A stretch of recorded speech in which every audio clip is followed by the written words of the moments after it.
స్వామివారి పుణ్యతీర్థము నారాయణగిరి పాదాల నుంచి వచ్చే తీర్థం ఇది ఒక తీర్థము. ఈ తీర్థం పేరు విరజా నది. అన్ని తిరుమలలో వెలిసే అన్ని విరజా నది తీర్థాలు ఆ స్థానానికి తగ్గట్టు పేర్లు వస్తూ ఉంటాయి స్వామివారికి. ఈ తీర్థాలతోనే స్వామివారి చెట్లు పెంచుతూ ఉన్నాము. ఇక్కడ వేసినాము జమ్మి వృక్షము, మోదుగా. ఇవి కూడా ఇక్కడ పైపుల నీళ్లు కూడా వచ్చేటట్టు ఏర్పాటు చేసినాము.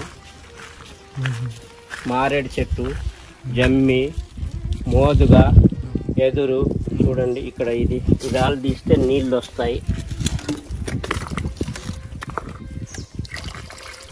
నీళ్ళు ఈ నీళ్ళ ద్వారా చెట్లన్నీ పండ్ల చెట్లు, పూల చెట్లు అన్నీ పెట్టాలని స్వామివారి పుణ్యతీర్థాలు ఈ చెట్ల దేవుడితోనే